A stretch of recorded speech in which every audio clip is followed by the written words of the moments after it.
I think Man City might do it.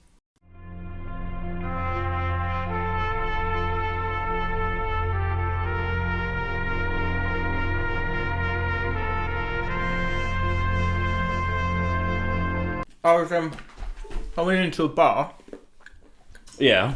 Is it fine? Is it okay? Yeah, it's recording. I went into a bar. Oh yeah. That, you know what they're doing? Eating close to the mic for a podcast. Get away with it on YouTube. On a podcast, it's like sacrilege. Oh mate, it's the worst. Yeah, I know.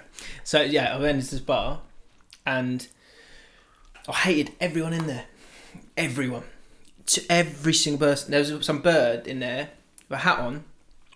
I was just like, I just wanted to go out and go, fuck off, just because she was wearing a hat, which I know is totally unfair, but. You mean she loved herself? Is that what it is? First, to walk in there wearing a hat. There's no need for that hat. You're inside. No need for it. You're inside. You used to tell me off for bullshit for wearing a hat inside. I mean, I've done that. I wear a hat inside sometimes, but sometimes you can get away with a peaked cap. But there's a reason for that. I don't want to do my hair. Speaking of which, we'll talk about my hair in a bit. Well, a lot of big reaction to your hair, wasn't it? Too big. Well, it's not too big, mate. You've made the statement. You get your hair choose like that. You can't choose what kind of reaction you're going to get. It's your fault, not theirs. Okay. We're going to be talking about all sorts. We're going to talk about Man City versus Liverpool this weekend. Last week's pod. Oh, okay. I'm just going to browse the comments like as we go. Got a few. I've got a few here. Whilst he's doing that, a couple of quick things. We have Patreon. So if you want to become a Patreon member, you can do for just $3, and you will be able to see the last 25 minutes of the podcast. Don't be a cheap prick. £3, you know what I mean? And the other reason you might want to do that is this signature display, which is behind me from the Champions League final. That is available at the end of the month. I'll pick a winner from anyone who's a patron for $3, so get involved. And if you want to check out the website, there's a link in the description, and there's a discount code with 10% off. That if you use the discount code James and Flav loves porn. 10. Sorry. Did he respond to that? Did he watch it and come back to you? Yeah, he did. He said someone checked out the website, so he was pleased with that. And use the discount code. Yeah. So someone bought something? Someone must have bought something, yeah. So my brother made a couple of sales on the t-shirts as well. Did he really? That's brilliant. Anyone who's done that, thank you so much. Because that's part of it. I know we say it a million times, but you guys supporting the podcast allows us to keep doing it. So. My favourite one, I guess, is James, mate. The new trim. What's happened there? Anyone who's done YouTube, the worst YouTube comments are the ones that aren't that bad. They're not like, if it's like, God, you're a disgrace, you can kind of live with that. But it's the ones that are like, oh, James has piled on a few. Well, Brett. Stuff like that. That really stings. Yeah, that happens all the time. What you when you look in the mirror, you don't see if you put on weight until you get someone takes a still of you and you're like, oh my God, I'm fucking fat as fuck. Yeah. And then when someone highlights it, it's quite painful. It does hurt. Do you know what the big one for me is is when you have to put your pant waistline over your stomach. that's when I'm like, I've done that. It's time to do some sort of challenge. Yeah, I just really find it hard to get motivated to move at the moment. Just start. I know. I don't. Just a tiny bit. Get the kettlebells out. I've got the kettlebells. It's a horrible experience doing those. Yeah, the response to that, Brad Hughes, sticking up for you. He went, yeah, a childish little boy like you wouldn't understand a classy and regal haircut. Regal. Such as the one James has. Yes. I'm sure it's regal. Yeah, I've got a few areas. Yeah, Brad Hughes also said, lovely trim, it's classy and mature. It cost me £8 to get my hair cut. That's in Wigan. I don't know how he's saying that's in Wigan. If that's flippant or it's like, no, that's in Wigan. Yeah. I'm not sure. But an £8 haircut in Wigan's like a £60 haircut in London. Is it? Right. The Chat Shack. James looks like Emery Cohen with that haircut. I don't know who is that. Google that. I think that's the guy from Peaky Blinders. Which one? Which I think is far too kind. Not the Tommy lead. Shelby? No, that's not his name. Who's Tommy Shelby? Tommy Shelby is... Someone else said Tommy Shelby and I was like... And then I searched out. He's a kind of like Peaky Blinder haircut. But it's way off. Yeah. What's your feeling... What's your What's your feeling about the One week haircut? on. Yes. 1 week on. Yeah. How you feeling? I'm pleased I did it. Firstly, because you got to try new things, haven't you? Got to try new things. But I'm not sure you was trying a new thing. I was. The hairdresser or the barber had to go mosque, so he brushed it. That's isn't that possibly. No, I had to slow him down because he did want to go to the mosque. You had to pray. You know, if you got to pray at a certain time of your day. Yeah. And you're stopping it. Yeah, no, I just said, look, let's just get this done, and then you can go to the mosque. Do you want the money or not, Mr. Doctor? But last one. What did he say to you? Just say, how did you know that you needed to go to the mosque? Because the other two just gone, and he was like, no, I'll lock up. I'll just finish this first. Yeah. Mr. Dr. Boomstick said James looks like a pretentious little French boy. Hope that's the look you were going for. Still the best podcast you never heard of. Anyway, Simon Shergill, pod is getting... Excuse me, I've got a really bad croaky cough. Simon Shergill. What have you? No, I feel like I'm that growing out of it. Stage of my life is ending. Really? Yeah, I don't know why. When I've had a beer, I'm like, bang on it. Yeah, loved it. And he said to me, yeah. Home wins coming up as well. Big response from home wins. Just quickly, Simon Shergill said the pod is getting way better. Go on, boys. Which makes me think it was terrible. It's getting miles better than it used to be. It was. I don't see it. I bet that's a good thing though. Just turn up, do it. Feels natural. Then fuck off. And then exactly. I'm sure Simon, you'll be disappointed this week, and then you can say it again in another couple of weeks. Yeah. And here's another one because you get a bit angry about it, but just actually, can you just be quiet? Elizabeth Thompson, does the like help you besides making you feel good? I always do like your podcast, but I prefer to use the likes to bookmark things I find down the rabbit hole I would want to look at again, but would have trouble finding. If it helps to get you suggested or something, would it hurt anything if I liked it right away and then eventually unliked it? It would be really helpful to me. Don't say a word. Smash that like button, guys. This is my channel. I just need a little bit of help, and everyone else is doing it. And that's the big problem. Everyone else is, can we get 50,000 likes? And they get 6 views, but they still seem to get 50,000 likes. And then they seem to get loads of subscribers. I'd like some subscribers, please. So hit the like button. Thank you. I think the better thing to do would be for you to definitely like the video, but just share it with someone. Let someone you know about the pod. That's a good idea. And a nice organic growth will get up there. Trying to trick the algorithm it doesn't work for small YouTubers. It works for big ones. They know. Understand from a YouTube perspective. What do they want? They don't care. They have no sort of.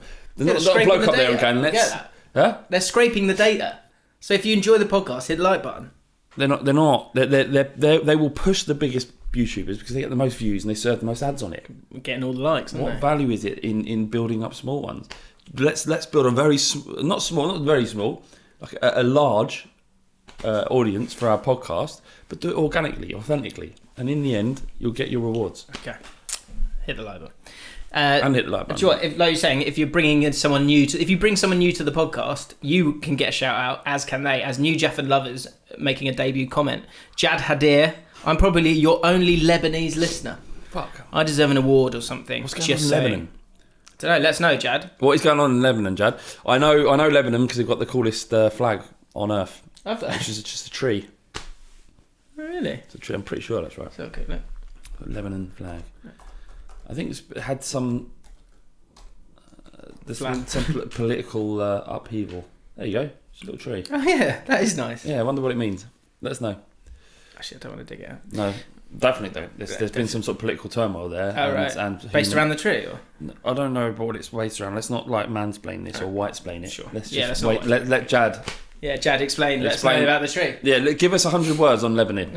On the tree, please. And we'll read it out. We'll read it out next week. 100 words on Lebanon. Yep. Right, let's get on to the football then. So we've got a lot of good brave takes. Would you like to talk about Spurs at all? Again? What I don't want to talk about Spurs. I'll talk about Andre Gomez and Son. And the red card. So how do you feel about that then? Why the fuck was he sent off? Why was he sent off? Tell me that. Do you think he should have been sent off? No. Right, so no one does anybody else. Apart from the referees and the rule makers. I didn't know that there was a rule that if your tackle forces a player to be in a position where they can't. Like if your tackle barges them into the it might be a fair challenge, but they go into the hoardings or something like that and go over, then it can be upgraded to a red. Yeah, I think that's a strange rule. Stupid rule. Yeah, probably one that hasn't actually been enforced Ever, yeah. And I wonder if Mike Atkinson knew that. What if he knew the rule? I wonder if he knew that. In such a difficult situation where you got people like it was horrific, wasn't it? You could see the crowd. It was disgusting. Yeah. Yeah. And you see Aurier struggling. You know, a lot of players struggling with it. Understandably, Son obviously. I wonder if in the moment, but he got a yellow card. Changed his mind. He got a yellow card first, and he upgraded it to a red. I wonder if he lost his way a bit, and then or did he actually? I might be made that up. I'm not sure. I think he did. Initially, he was given a yellow card, and then he upgraded to a red. Maybe he does know the rule, but I would imagine I wouldn't be surprised if kind of the emotion of the moment kind of got to him, and he made a mistake. I think he was acutely aware of what he was doing, because to do that means that you'd have to be aware of the rule. I think. Anyway, look. The fact is, if that is the rule, then he's not going to get the red card rescinded, and we'll just have to live with it. Because if they rescind the red card, they have to change the rules. It was horrific, and it was interesting because we've got this boxing group that we're talking, and one of the guys in it was saying like he was a bit like miffed about all of the reaction and outpouring of sympathy for. I thought it was a bit over the top. Well, he just thought that this shit happens in football, and I'm with that as well. Like, it's horrific, and I never want to see it, but it's like. This stuff happens all the time, really. Players breaking the legs, you don't want to see it. And the kind of furore around it. Even, like, to be fair to, like, Marco Silva and Coleman went into the Spurs dressing room and just said, like, Son, you know, it's not... These things happen. Because you saw him, he was... And do you know what? This is a bit fucked up about me. I was like, his head's gone, he's not going to play the rest of the game. I just felt like there was so many sort of bodies there knocking about, everyone trying to almost, not play the hero, but kind of get involved. And, like... There's a guy whose career is possibly in tatters here. Yeah. You just focus on him. He's such like I know that, you know, he blows hot and cold, but he is such a beautiful footballer to watch. You don't like I was watching it and I was shocked because you did see this bit where he lifted his foot up and you know, obviously the angle of the foot was all wrong and it was shocking, and in that moment I did forget about the game, but you kind of. This stuff happens in football, and Son's challenge forced him to lose control of himself. But if Aurier was like foot to the right, foot to the back, that challenge wouldn't have happened. And it's almost like Aurier had no part in this. Mate, I just think the millions and millions of times where you've gone and they've got away with it. Yes, yeah. That's just sport. It's just like, you know, watch Rugby World Cup final. Like, watch a scrum. Like, how are they not paralysed? And I know that does happen, unfortunately. Obviously, it's rare though. Terrible. They've kind of changed it. But like, it's just part of sport, unfortunately. I think that there's elements of it where they were talking about how hadn't they had like a bit of an interaction just before that? Yeah, he'd been like apparently thrown, and he hadn't thrown an elbow, but he did nothing wrong. Gomez didn't do anything wrong as well. He sort of put his hand up. You see it all the time. It happens in football. You just got to get on with it. And if Son's pissed off, then. That's on him, and you know, I think he knew. I think that's where his reaction came from. Yes, yeah, and he knew that challenge that he'd gone in without the intention to win the ball, and I think that's why he was so regretful. Yeah.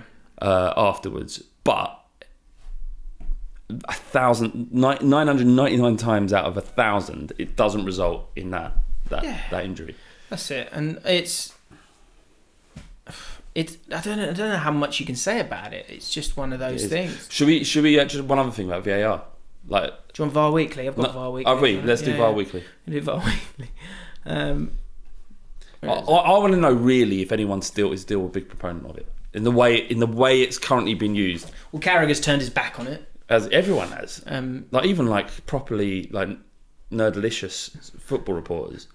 You know, like Michael Cox, who wrote like that book about fucking VAR. Did he? No, it's formations and stuff. Yeah, formations and tactics. And he said like, this is a disgrace. You're fucking up our game. Not, I'm paraphrasing. Yeah, yeah, that's a direct quote. Sean Clancy. Fucking game, innit? Sean Clancy said, "Brave take it, lads, but I reckon they're purposefully getting all the VAR decisions wrong. That so in a year or so's time they can pull it out without any objections." The reason the referees don't go over to watch the screen is because they've been told to let the VAR referees make the decision, and they're making purposefully bad decisions, so it loses favour with fans. They should have no excuse for the dodgy officiating and decisions with VAR in place, but if they can show it still makes mistakes, they can get rid. Love the pod despite the dodgy bonnet. Keep it up, lads. Cheers. Yeah, I mean, I don't agree with it, but I can appreciate that. Do you know what the problem with... someone was making a point about, I can't remember if it was Danny Murphy or who it was. They were talking about how last week, I think it might have been Anthony Taylor, the referee, had a problem with VAR. Yeah. And Mike Atkinson, the guy yesterday, he was the VAR referee for the game. And then this week, it was the other way around. And because you've got an element, even in VAR, and that because football's so subjective, and he's had the trauma of the week before, almost he's kind of like, you've got two sort of shell-shocked referees who are kind of just a bit nervous at each other. And so, because the Dele Alli one, it's just like, it's such a handball for me. I just can't get my head around it. But it's such a subjective thing that you can still watch it 26 times. Well, in the eyes of the law, it's handball. It should be a penalty. Like, that should be... They've got to up the leniency with this sort of stuff. Like, because it's like up... Like, all right, look, either it is or it isn't. You agree it is, but if the layer of the law says you can't have your arm in an unnatural position, the ball clearly hits him on the arm, it's a penalty. VAR shouldn't even be used for that. It shouldn't be used. It should be used where the referee is completely fucked up. Like that dive, the Brentford, I don't know if you've ever seen this, you will have, but again, the Brentford QPR, the guy dived. Yeah. That's a clear and obvious error. The ref hasn't seen it, VAR pulls it back, no penalty. That's great. You've got someone who's 3 yards offside or a yard offside, linesman hasn't caught it, bring it back. That's fine, I get that. But to stop the game for 4 minutes and look at this tiny little incident where you're talking about millimetres of a ball. This is the struggle with it. Is that you have the rules that have an element of subjectivity, and then you've got this phrase, clear and obvious, that has a huge amount of subjectivity to it as well. Because that is the phrase that people keep going when they're doing their punditry afterwards. For me, that's not clear and obvious, or for me, that's clear and obvious. These are all opinions. Subjectives. Yeah. And that's the struggle with it for me. That I think if you're gonna have it, like I agree with you. You need, like Pochettino, I thought made a really good point. Someone who kind of is there and understands it and sees it and understands the context of it, like wholly and truly. They then go and see it on a screen and they go, "Oh, okay, I saw something different there at the time. I was wrong. Will you change it?" Yeah. That I think you can kind of understand, and then you stay within the subjectivity of that referee because you can't escape it. Yeah, of course. So if you can't escape subjectivity, can you control it and give it another chance? Do you know what I mean? To get it right. But I don't understand. That's what I think. I don't understand why VAR's having this trial in the Premier League. Like, fucking trial it in League 2 when no one watches. Or so, like, do you know what I mean? Like, in comparison. Yeah. Like, and you can hone it and get it right. Actually, that's unfair to League 2 people. Try it in the conference. Fine. One league lower. Whatever. Do you know what I mean? Just try. Yeah. Just don't throw it at the World Cup. Don't throw it at the Premier League or Bundesliga or whatever else it is. Just get it right. If you can't get it right, then don't use it. It's a joke. It's an absolute joke. It's fucking me off. Every single fucking game has been, the conversation is nothing about the football anymore. It's about VAR and who got fucking shafted and who didn't get shafted. I do find that interesting though, that it is such a go-to for pundits to go, this is wrong, outrage. So say they go, VAR, the Premier League game, this isn't working. You're not enjoying it. We've had a vote. All the managers, no one likes it, so we're going to get rid of it. We're going to listen to you guys. We're going to listen to the fans. You get rid of it, and then there's the next week. There's a really bad refereeing decision. The pundits are going to go mad. The pundits still go. I'm really intrigued to see, and I don't blame them. It's going to be a difficult position for them to be in. How do you? I'll be interested to see how they have their opinion on it when they've gone, we need help. The referees need help. They've been saying that for 10 years. And then they gave referees help and it wasn't what they wanted either. But it wasn't. They're not giving them the help. They're actually making the referee's job more difficult. I understand what you're saying. I get your point and you're right. They shouldn't ask pundits. Pundits are irrelevant. They're not important. They're 10 a penny and you can change them at any one time. But they drive the narrative. Of course, but you can get a new pundit. Right? If they're shit, you get a new pundit, whatever it is. The fact that Jamie Carragher goes, I'm changing my position on VAR. Don't give a shit what your opinion is, Jamie, right? The only one who really gives a shit is some Liverpool fans. That's it. And you. Right, go out there, do a fucking quantitative sentence. A quantitative survey is what I meant. Of football fans. You're the spectator, you're the lifeblood of this, you're the one that's funding it. Without you, there wouldn't be enough money to pay these overpaid pricks anyway. What do you want? Are you enjoying this? If the answer is yes, if the majority is yes, you keep it. If it isn't, you get rid of it. You don't need to speak to the clubs, the players, you don't need to speak to the pundits. Just do a quantitative survey of 10,000 football fans. Do you want it? Don't you want it? And that's your answer. Varxit. What's that mean? Oh, right, yeah, Varxit. It's time for Varxit. That's right. You need a referendum. You want a referendum, do you? We can't have another vote. We can't have another vote. This is the will of the people. General election technology. What are you doing? They wanted What are technology. you doing? General election. General election. It's up for me to decide. Tory. No. I don't know. I honestly, I go like, who are you supposed to vote for? I don't know. Let's not get into that. That's for another week. Is it time for a referendum on Varxit? Let us know in the comments below. Varxit. Just get rid of it. It's brave takes. People are not enjoying football anymore. That's the thing. It is sad, You're ruining the game. I wonder if is it still just because we're in this bit of the season? Yeah, probably. Might be. But probably this is the lull in the season, isn't it? Around this time. Can I ask you one? Just a quick question. You don't have to go into a long thing if you don't want to. Right. Do you think you've finished top 4? Spurs? Yeah. No, not Where all. do you think you'll finish? Seventh or eighth. 7th or 8th? Yeah. I don't want to finish 5th or 6th. I'd rather finish 8th than 6th. You're 4 points off 5th.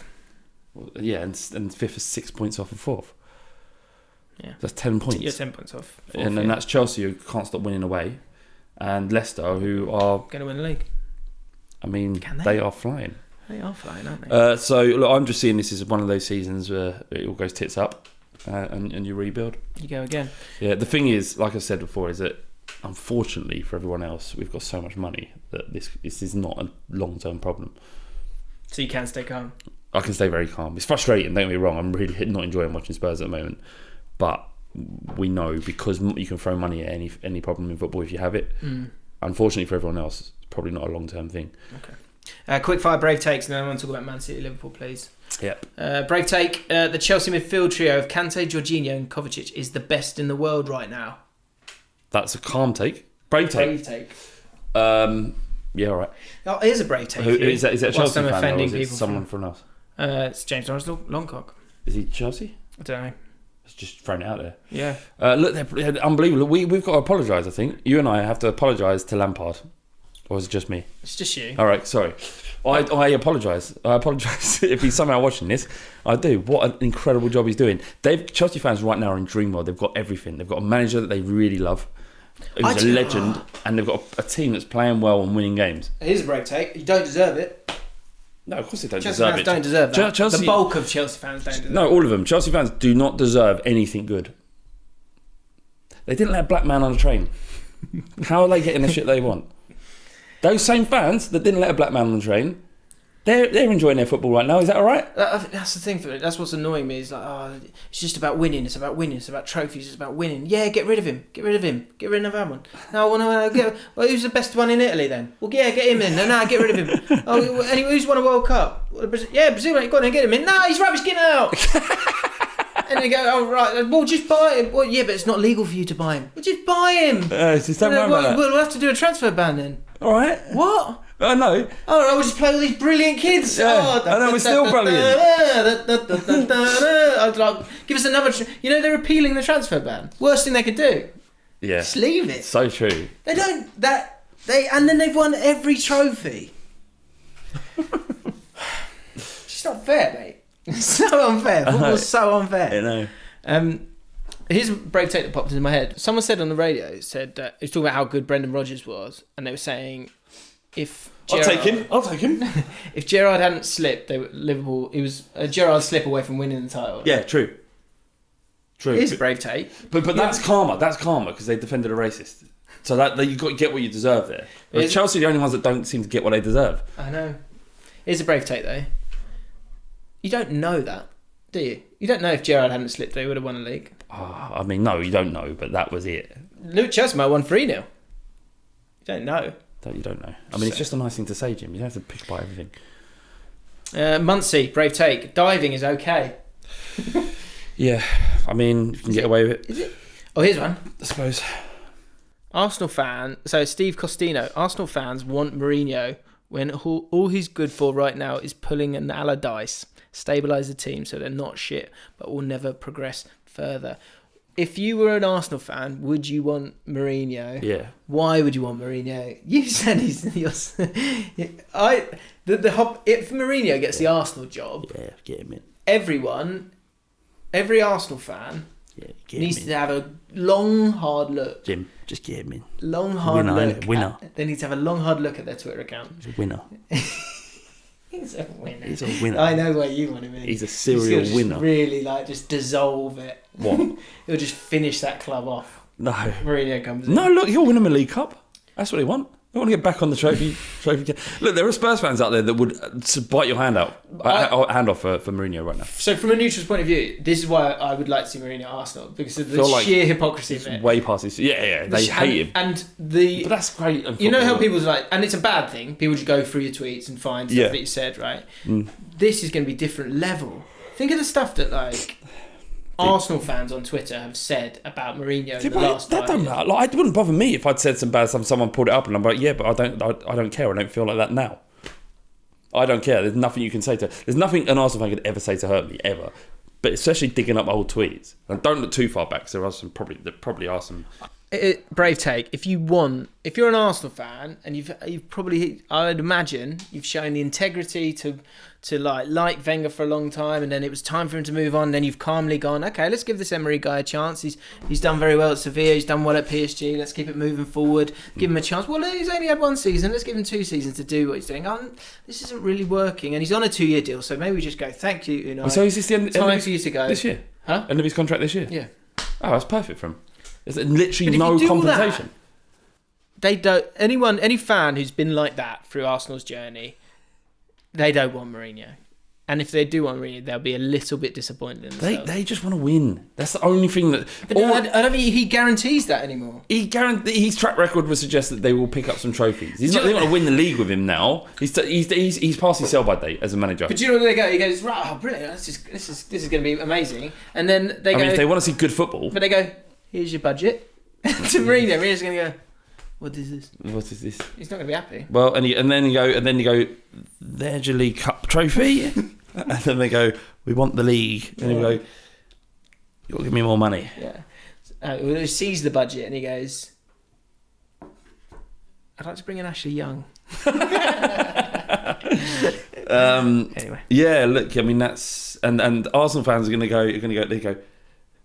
League Cup for you, Arsenal fans. And Arsenal fans are going to go, playing pretty bad football. And go, yeah. FA Cup run. Yeah. Arsenal fans go, why do you keep mentioning Pepe? Aubameyang on the right? Yeah. He goes, get you back in the Champions League with the Europa League. Yeah. and then he goes, you're all right, but we'll finish 14th. What do you want? Mate, would you take 14th if you get back in the Champions League? I think there's Arsenal fans have been brought up on Arsene Wenger been playing absolutely liquid football. At times, Emery has shown Arsenal playing really nice football going forward. That game against Fulham last year where they just tore them apart. Yeah. With Mourinho, that's not what you get. What you get is long balls and League Cups. Long balls and League Cups. Great name for a book. Yeah. Ed Jones, last brave take.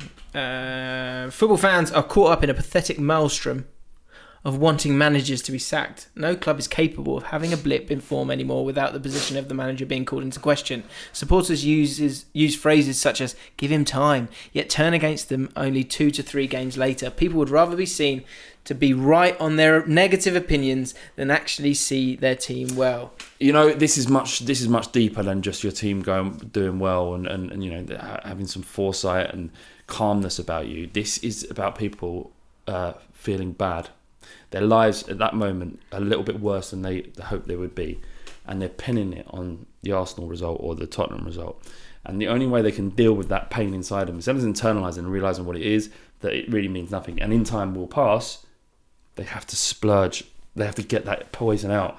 And what they're doing is by removing that poison from them on social media, you've got to absorb a little bit of that poison. You have, all of you have, until you hit the mute button and you don't get any more of their poison. The point is, it takes a very strong individual not to just spew out Wenger out when they're that angry. It's just... Or Poch out. Although we did a poll today. Are you Poch in, Poch out? None of that bollocks, none of that caveats, none of that. Give it time. We don't want you to at us after, just pick one, in or out. 74% in. Oh. Which give me a little... I don't... Strong in that. Yeah, I'm not like... I'm kind of borderline now saying like, something's got to change. Fuck out of my club. Yeah, something's got to change. But it is life affirming that 3/4 of our fan base are still being patient. Although I think there are a lot of them on the line. A couple more delicious little defeats. Yeah. Then you've got to start questioning, is he the right man for the job? If you want to be right, be a pessimist. Yeah. I mean, what good is it being right? That's good. You give that to the world, that one. Did you? I firmly believe in that. If you want to be right, be a pessimist. If you want to be happy, be an optimist. Exactly. And what's right? What's better? Like, imagine like spending your whole life as a pessimist. It's just going to be a very negative, horrible experience. Like people, like the Fighting Cock's going through a little bit of an existential crisis at the moment because people Spurs won't win a game. Yeah, because they won't fucking win a game. The Spurs fans are like saying, we don't want you to be happy clappy. You can't sugarcoat this anymore. You can't, when you do your podcast, don't sugarcoat it. Tell it how it is, right? And then you've got other people saying, don't tell it how it is. We come to you to make us feel happy or to help us deal with it. Mm. So, you can't... What are we supposed to do? Well, you're taking in what they're saying, which is right. You should do that, but they're just projecting. They're doing exactly what you just said a minute ago. Yeah, that's their place to do it. But they'll stop listening if we keep being happy clappy. They'll keep listening. The thing is it's not even about having happy clapping. Is that if we have to talk about it for an hour every week, we're not going to spend our time picking apart everything that's wrong because it'd be a miserable experience. Mm. That's why I don't want to keep talking about Spurs on here. Right, it's like literally every fucking week. But they just got to win a game. Weekly podcast about football. Let's talk about Liverpool Man City then. It's going to be a wicked game.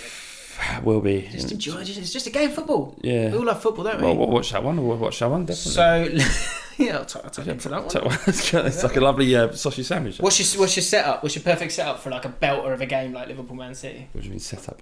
Like, would you like to be... Cock out. At home, just cock out. Cock out, just like that. It's just flaccid, but it's just lying there like that, just in case of some tasty football action. And then it goes like that. And then I can quickly go to that. So I like to flop it out, get a packet of what's it, right? And then I'll go, bigger than that. I flop it out, right? And I just undo some Marmite right there, and just get it and like dip it in there.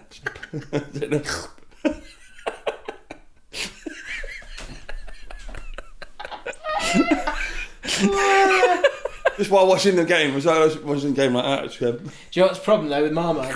That can be a bit stringy, so you're gonna get. Yeah. What kind of animal puts Marmite in the fridge? By the way, it's making your life worse. Just put it in the cupboard. Ours isn't in the fridge. Liverpool Man City.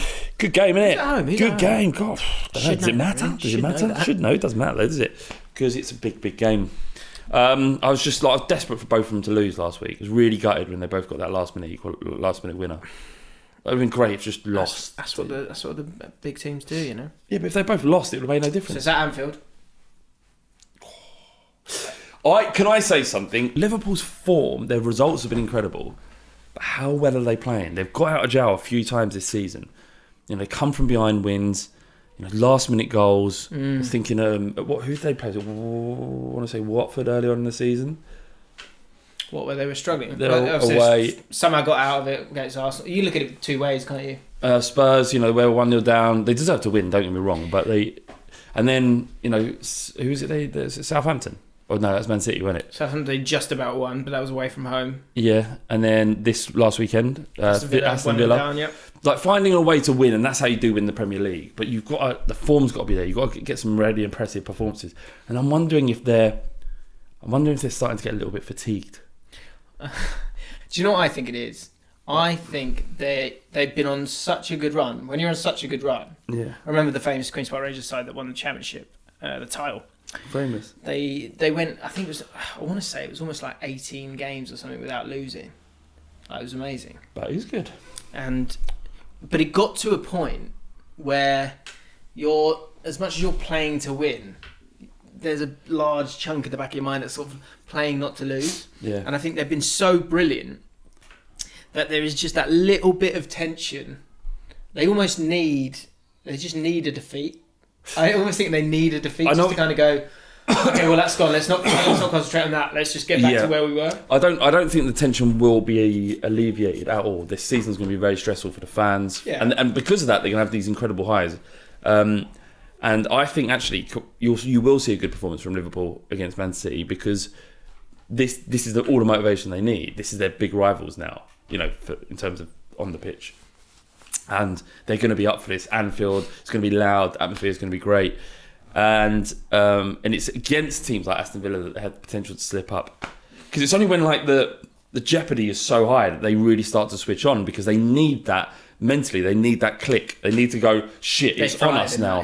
Whereas starting against a team that they should beat, they're probably not motivated. And they're human beings. They need the stimulus. I agree. That's where the tension is as well in terms of, God, we best not lose to a team that's not. Well, and it's not even top 6 anymore. It's just like lose full stop. How many points clear are they? They're 8 still. So they are 7 points. 6 points. And listen, the thing is, if Man City do win, it becomes so close again. And I think they will. And do you think that pressure, like the thing with being a Liverpool fan, is so unfair because if they do blow it, they're going to go 8 points and you blew it. When it's such an unfair, it's the same thing that happened with Spurs, and this is why I feel sorry for Liverpool fans. The last season as well, it's because we got that. You're so close and you blew it. Like we got there. You've never fucking been there, but you get the right to dig me out. But that's the football. That's the way it goes. And that's what Liverpool got to be. And the world's going to be willing Liverpool to lose again, and they've got to kind of be up against that. And I imagine, like mentally, Liverpool fans found it quite difficult last year when Man City did go on to win it, and Liverpool deserved it. They deserved it. And they didn't get it, so I appreciate it. But I still think Liverpool will win it this year. But I think so too. But I think they'll lose this weekend. But saying that, it could turn like that because their defence is so dangerous. Man City's and Liverpool's is really strong. But I just feel like defensively they're a bit weak. Man City, yeah. And I actually think it's going to be Liverpool's dominance against the other teams that's going to get them there. In a way, for us as neutrals, it'd be good if Man City won. It sets up a much more interesting kind of running towards Christmas. What's going to be interesting is Guardiola feel like. So, see what Guardiola said about them diving, about Mane diving. Called him a nonce, didn't he?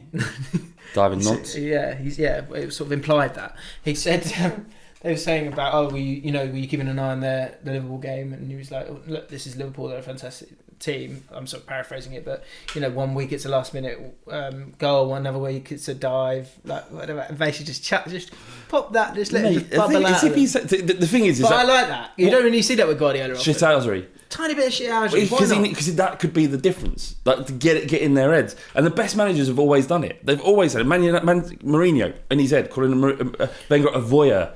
Calling him a voyeur. Such a weird thing to say. But you generally believe Guardiola's above that.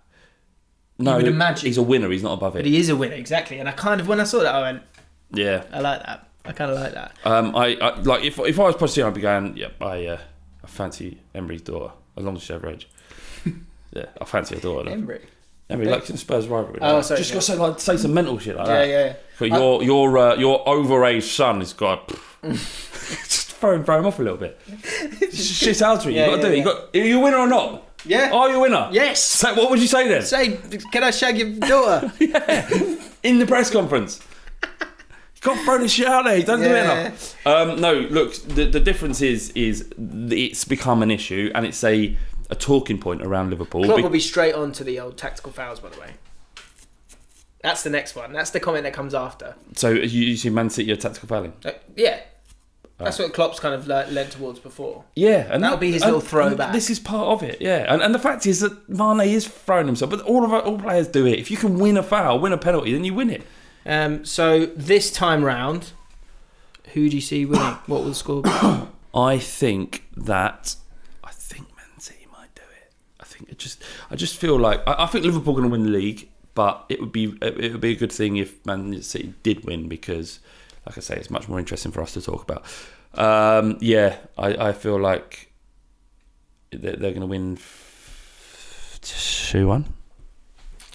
I think I can see that happening. I can see 2-1. I just feel like they have got proper winners there, and I think they've just been dominating so many games against average opposition. They're actually probably really looking forward to this game, whereas I reckon the Liverpool players, as much grit and as incredible as they've been, I just don't feel like this will fit them. That said, it's at Anfield, so anything can happen. And they always turn up against the big side. Always. Sure. We've seen it happen so many times. Right, home wins time.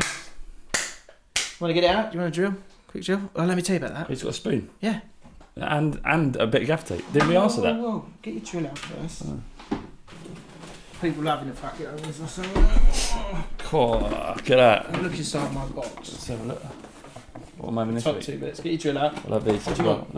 What it implies? Pliers and the drill. Right. There's no patch sheet. You've been doing some home wins. Yeah. Yeah. I had a little. yeah. I had a little vehicle away win, I guess. Struggling with a Mazda, and I. You got a Mazda? Yeah. It's not very masculine, is it? Is it one of them little Mazdas, the 2-seaters? Yeah, it is. Is it really? What have we got? What's the name of your Mazda? Mazda 2. A Mazda 2. Is it fast? She can go. Yeah, she can go. Yeah. Go like clappers. She can go like clappers. Go like fucking clappers. Put my foot down. We've got to drive careful with the missus. What's this then? That is a pair of pliers, I think. Is it run out of battery? Nah, she's good. And then you've got the light on there. Why is the light there? Well, just for directional, isn't it? Just in case you're in a dark area. See what you're doing. Yeah. So welcome back to Home Wins. You seem to have enjoyed it last week. So Home Wins is when you do... Why did I sniff it? Did you sniff it? I went like that and went... What did I... Do you not notice it? It's at the end of the thing. I didn't even know I'd done it. And I was like that. And then at the end I go like that. What was I thinking? What you sure you were sniffing it? I don't know, but I went like this. And it looked like I was sniffing the drill. Weird. I'm a drill sniffer. Anyway, last week, Mitchell Brennan, he was in Bordeaux, wasn't he? And he sorted out the shower with a bit of gaffer tape. Of course he did. See that? Someone said this. Here we go. Jacob Hayes claiming it's absolute nonsense. What? The Bordeaux story. You said you smelled bullshit. What was it again? About the gaffer tape. Basically, he was on honeymoon. Oh yeah, he'd taken his gaffer tape. Taking his gaffer tape. Yeah, what the fuck? Who does that? Yeah. So Jacob Hayes said the Bordeaux story is bollocks. One, you're not going to be watching a podcast on your honeymoon. Depends how good it is, Jacob. Yeah, I mean, it'd be one of them ones you watch a little bit while you're on the toilet and a little bit when you come in. Yeah. Yeah. Then you go out, even on honeymoon. 2, if you're at the age of having a honeymoon, what are you doing commenting on YouTube videos? Jacob, that's strike 2, mate. Just calm it down a little bit. Yeah, what's Jacob's big deal? Like, what's... Like, we said it a little bit, but I don't mean go to town on the poor bloke. Yeah. What? Hang on, I'm married, and I'm holding a drill on a Monday afternoon. Calling me a mug. Yeah. He's calling bullshit. 3... We know your home wins are completely legitimate, Jim. Yeah. Thank you. Well, obviously. 3, if you're on your honeymoon, unless you're a massive scruff, you wouldn't be staying in a pikey hotel in Bordeaux that expects you to fix your own shower. What the fuck is this all about? What is this guy? What's your problem, Jacob? Strike 3, Jacob. Fortunately, there's 4 strikes before you're out. You fucking get it. You ever fucking come round here again? You got I went to Colombia. Drill your head like that. Fucking die, Jacob. Die! Leave it. What? Just leave it for a second. Fucking drill his head, I will. Let me tell you a little story. I went to Colombia recently, and to get preferential rates and a free bottle of wine on the first night, we said it was our honeymoon. Oh. And the shower was What'd you do? You fixed it? We said, this is a really special holiday. Yeah, but obviously as a man, you went in there and don't worry about this. Just funsied it, didn't I? It's fine. So anyway... Fonzied, 90% of our audience will not get what me. Yeah, they would. Flav said to Mitchell Brennan, picture with a spoon, please. Yeah. Mitchell Brennan got in touch. #HomeWins. I'm disappointed, Flav, but I've changed my profile pic to include your bloody spoon and including the tape. That's beautiful. Do you know what as well? Mitchell looks like a bit of a hard cunt. Yeah. So how about you... you and Jacob? Yeah, how about you, Jacob? You have a little look at the picture, see if you're as trappy as you are now. Yeah. Apologise, Jacob, please. we apologise with a spoon and holding a spoon and a cup of your own tears. No, You've been owned. I want a pair of your. I want holding up a spoon and a pair of trainers. Okay. Just for some context, we are from Australia and are doing an 8-week European honeymoon. That's why you need gaffer tape. Of course, you don't know what's going to happen. I'm not overly handy, but a bit of tape can get you out of a lot of tight jams. I still don't buy it, mate. You're not Without the risk of hurting yourself with a power tool you're not qualified for. Safety first. I like Mitchell Brennan. He's done the picture. He has. Shush. Less from you. Less. Okay. Right. Send in your home wins, but we've got a few here for you as well. So let's kick it off, shall we? What? You really can't let you drop the R's. Right, Mr. Nathan, double Mr. Hashtag home win. My missus left the window open when it was raining last week. And it soaked the TV remote. Nightmare. Absolute nightmare. Right? I tried the old stick it in rice method, which is incredible, by the way, just to break out a catch for a second. It works so well. I've got a, do you know how much rice I've got? I'd imagine, knowing... Do I show you? Yeah. It's mental. What you get it on your phone so they can see? Oh, no, I'll just bring it through now. How much rice is it? Huh? Really? Oh, I'll play mine. Oh, let's have a look. He's literally gone to get rice. First it's a fucking spanner that turned out to be a wrench. And now he's going to show me how much rice he's got.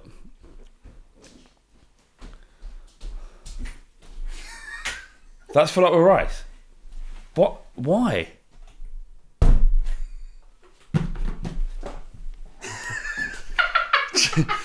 Can you... Let me just for a second. You sure there's not a head underneath that? So if you've got a wet phone, pop it in there. Jim, why have you got that much rice? Why have you got that much? I know you're married to we have a lot of rice. That's probably it. Why though? Why, Jim? Why do you have that much rice? Because we eat rice. You're going to eat it. What? How many times a week? 5 times a week? 6 times a week? We'll get through. That's about 10 kg. You're not going to get through that much rice in less than 6 months. Probably under that. We eat a lot of rice. Rice is alright. Is it confusing?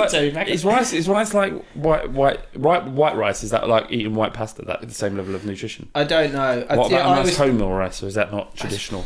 I don't know. I just eat it. But I always say to Fam, I shouldn't be eating this much rice. But she's always. But is it so? Fam being from the east, is that, am I allowed to say that, Pan-Asian, right?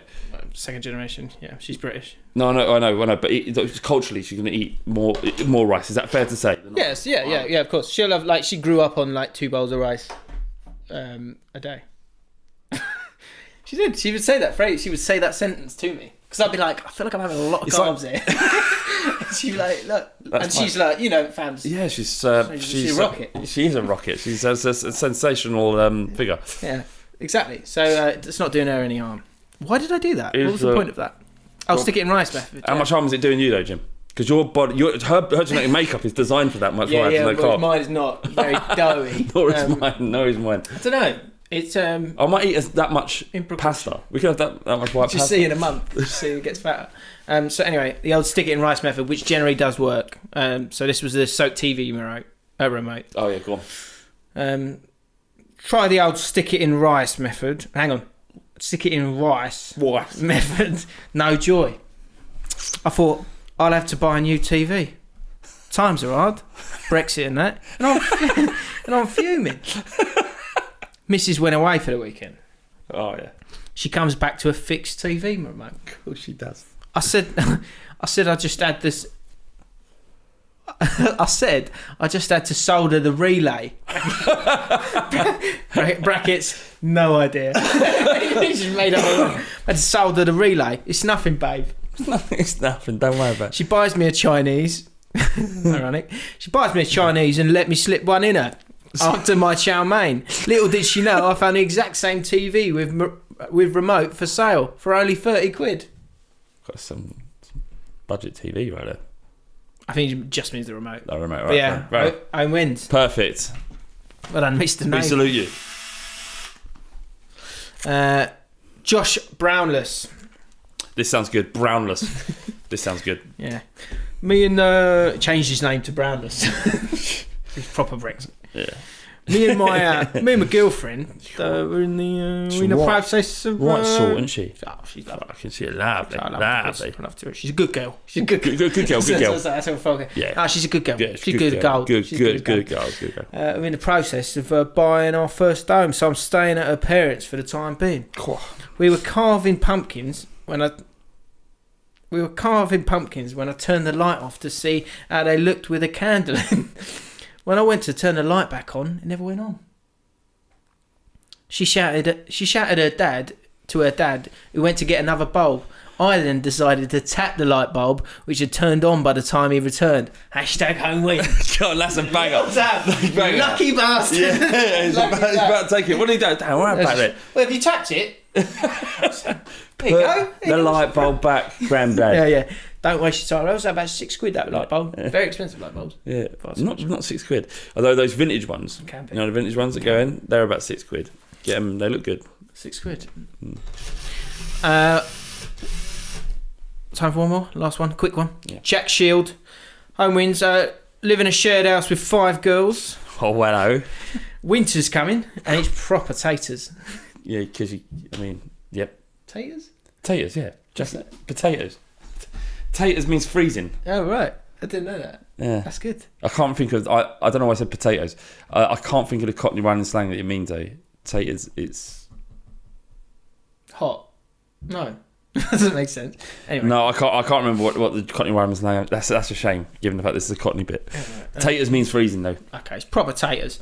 My mum once taught me how to bleed a radiator. Went round the gaff and got them all working beautifully. Walking around like Billy Big Bollocks the rest of the day. Of course. Hopefully that resulted in a... It's like 1967, the Olympics, isn't it?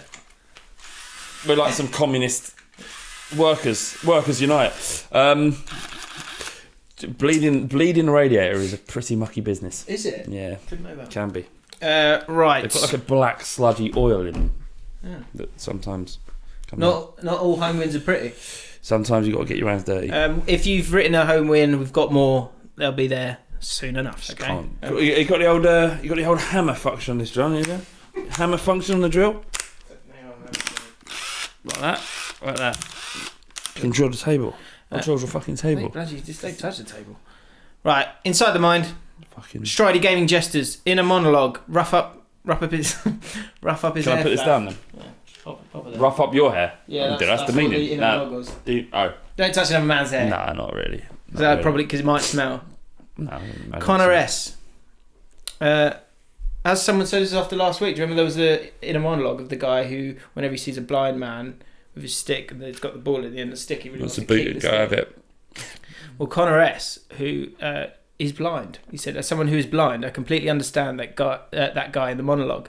Before I got my dog, I would regularly try and play keep-ups with the ball on the end of my cane when I was bored. Oh. Can you ask him about the wankings? Is that... Oh shit, no, it's a different podcast. So I'll ask him the question. So we do No Holds Barred podcast. You've been on it a couple of times. No Holds Barred podcast is behind Patreon Fighting Cock, and we talk about everything. And one of the things is what do blind people use when they're wanking if they can't see anything? They're completely blind. And we found on Pornhub a niche or a genre of porn that's called description only. Oh wow! And they describe everything that's happened. So Give it a go. Well, we played it while we was doing the pod. Oh, right. And it's a blonde girl sits on the bed. A man arrives. He's very big and handsome. Another man arrives. Where did he come from? 3 more men arrive. They pull their penises out. One blows in her mouth. That kind of thing. Wow. Yeah, it's quite set me on a bit. Fair enough. Yeah, let us know how you get off. If you're blind. Yep. The other thing is that if you're deaf, how many times have you been caught? The deaf people get caught wanking because they can't hear them. They must have something else. They'll have some sort of alarms, pulley system in place. Yeah, that means they're fine. Coutinho in a monologue. James looks like his mum cut his hair.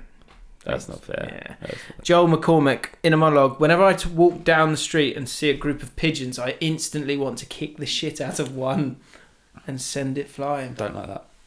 I do like to not kick them, but like get them to go. Why? Maybe someone do that and get you to go one day. Maybe. Once my ex-girlfriend, she like loves animals, like vegan, like loves animals, and one of the things each year she'll find a fucking pigeon and adopt it when it's too little, it's fallen out of his nest, and she'll raise the pigeon and then let it go. Like literally during our time together, she did about 3 pigeons. Really? Yeah, she loves animals. That's nice. Anyway, so that's how much she loves pigeons. No one really loves pigeons. No. She was walking on the street and she had a dog and it ran towards the pigeons. Pigeon flew up and a bus was coming, hit the pigeon. Pigeon feathers everywhere, just flew on, just landed in the road. She didn't rate that. It was her fault. She didn't rate it. She didn't fall to her knees. She just went. No! But it was a little bit like that. She's like, properly affected. I mean, that's very kind. You're kinder than me. Adam Kench. Need a new lovely drop from Flav. Well, I can't remember ones I've recommended, but they've all really got strange names, haven't they? Rare the Governor. Have I said that one? Yeah, the Governor is nice. There's Duro, the Fenham Hauer from Sainsbury's at £11. Can't go wrong with that. That's a pricey wine, that. It is for Sainsbury's as well. But what the rule of thumb? Yeah, what's your drinking rules? Well, the depends what you like, but I like a full-bodied wine, like a full-bodied woman. If you're going to pay £6 for a wine, just put the extra money in and pay £9. It makes a big difference. If you're paying £9, put the extra money and pay £13. Interesting. The price of wine is directly related to the quality of it. There are some cheap wines you can get that are nice, but you've got to pay for the quality. Isn't there a rule that, like with the house, when often people order the house wine, it's not actually. You're actually better off getting the second cheapest, because often with the house wine, sometimes they're just trying to get rid of certain wines. Yeah, and because obviously they have a lifespan, and also we went into a restaurant and we had this app where you can scan. Actually, it's all Samsung phones. You can scan the wine label and it tells you about the wine, but it also tells you the cost price. And house wine was being sold for £25 a bottle, and the cost price was about £1.80 wholesale. So you're buying shit wine. Interesting. That was good. Okay, well done. Moments. Last week we were talking about that moment when things happen sometimes in the bedroom that don't go to plan, and the girl might go, oh. So we asked you if there were any from you guys, and it was quite funny. Go on. There was a STMAJ. Not quite had an O, but I have had a. You have no idea how disappointed I am right now. Still a bit upset for myself, to be honest. Well, what was it? What happened to him? I don't know. What the fuck? That's like one of. Thanks for that story, mate. Yeah. That's. Tell you what, we'll fucking do that again. Give us half this fucking information again. You got one move fucking head. Right in the fucking skull. Max Covey. The first time I tried to have sex with my current girlfriend, the unthinkable happened, and the old boyo didn't want to stand to attention. Yeah, mad things. I think this foreshadowed my beloved Leeds failing a semi-2 at the end of last season. Right, now one, Robert Denton. This is good. My little fella once let me down, and the lass I was seeing started singing, "When you try your best but you don't succeed." But that's the right way to do it. Did that happen? No. Yeah, no, I get that. Like, she's got to laugh at it, hasn't it? Yeah, the fact that she's like making a joke out of it and she isn't disappointed means that you can relax. It's not the end of it. When you try your best but you don't succeed. And the sentiment is, and is that his girlfriend? That was his actual girlfriend. Lights will guide you home and ignite your bone. Your bone. I will try to shag you. Right. Twist. Right, Shark Facts, 81 facts. And we're up to number 8, I think. Right, give us number 9. Oh, 7 maybe. I'll give you 2 this week. Ready? When a shark eats food that it can't digest, like a turtle shell or a tin can. Yep. It can vomit by thrusting its stomach out of its mouth. Then pulling it back in. There is footage of this happening. When a shark eats food that it can't digest. Go on, rest of it.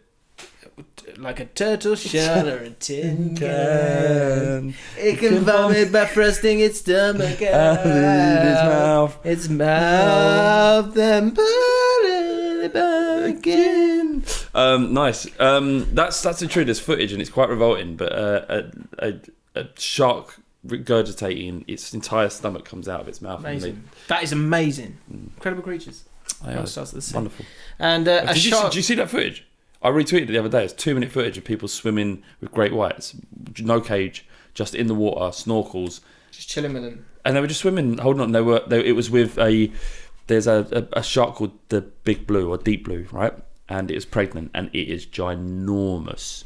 And they think that he was fighting, well, it was just like had loads of sharks in its belly, so not a lot going on. Yeah. But they're just riding it, holding on to the fin, and it just swam along. How much of a killer is it really? I don't know. Well, you need to make your mind up. Are they killers or not? No, when I'm talking about that, I'm joking. I love sharks. I hate the fact that people vilify them and kill them. They're not monsters, and they're not going to kill you. It's just that sometimes they might fuck you up, like that guy. Yeah, just don't push it. Had his foot bitten off the other day. The thing with a shark is its jaw is not attached to its cranium. Because its mouth is situated on the underside of its head. A shark can temporarily dislocate its jaw. Yeah, that's true. And jut it forward to take a bite. Yeah, you'll see, especially in great whites, you'll see their jawbones. This is such a good. Come forward. Yeah, their jawbones will come forward, and they'll take a chunk of flesh and pulls it back in. Incredible. Right, last but not least, BDA. Last week, Sam Burgess said the last 5 minutes. One, isn't it? Yeah, it is. So it might have to be one where we put out there to the people and then see what they think. If it's good. What, last 5 minutes what? Someone said the last 5 minutes is why I listened to the podcast, which I thought was very sweet. Because we have like a nice tender moment at the end. Oh. BDA. All right, mate. Got a story for you that could be part of BDA advice. Or BDA. I'm probably a little older than your demographic and got some life experience in me to be able to work my way through this one, but it's probably a good cautionary subject. Do me a favour though, no names if you use it. Don't worry. A few years ago, a new girl started in my office, an absolute beauty she was, way out of my league, to the point where I was almost not attracted to her. That's definitely a thing. That is a thing. Yeah, you know you don't have a chance, so you don't let yourself switch off. Yeah. I found that with tall girls. I'd be like, well, I'm not wasting my time yet, and then they'd fancy you. Really? Mad. Yeah. Maybe they had a thing for little guys. Possibly. We do you ever take advantage of any of that? May have.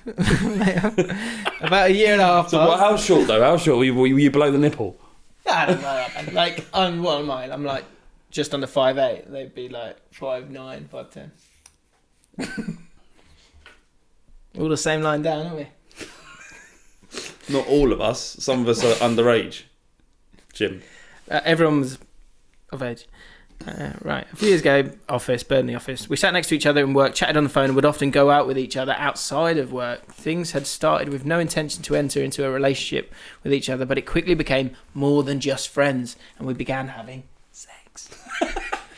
There was one big... Sex. Did your mum do that? I love my mum so much, just in case she's listening. Okay. But she does this thing which it's like a dad when she's got to say something a bit more. Yeah. He's up there right now. Exactly. Yeah. Problem was he was no. Really strange. Bless. Anyway, sorry. Things had started with no intention. Anyways, where are we? I started having. There was one big problem though. We were both in long-term relationships. Holy moly. Dun, dun, dun. Long-term relationship. We continued our affair for around 2 years. My relationship with my partner eventually broke down and I went into a bit of a tailspin. There was talk of her breaking it off with her partner too, to be with me, but it never happened. She had a family tragedy around the time of my breakup and it would have caused havoc. So I left my job, distancing myself from her and tried to move on with my life. And I did. I've been to counselling, set up my own business, which has been great, and got back together with my partner of 14 years, brackets on and off, lol. It's been 3 years since I'd last spoken to the girl from work, but over the weekend I got a message from her out of the blue. Whoa. She had been in a massive car crash a couple of weeks ago and it had changed her outlook on life. The message was long, full of spelling mistakes and clearly written with some emotion behind it. She wanted to let me know that she had been living a lie by trying to make things work with her partner and had never felt the rush she felt when she was with me. She's now single and telling me she still loves me. And you know what? I still love her too. Oh my God. What do I do? Do you know what? I still have her too. If you love her, you've got to... Oh, man. What do you do? What should he do? Let us know in the comments below. We will pick this up next week. I mean, he's probably already done whatever he's going to do, but it'd be interesting to know, what the advice will be. Do you know what? Lights will guide you home.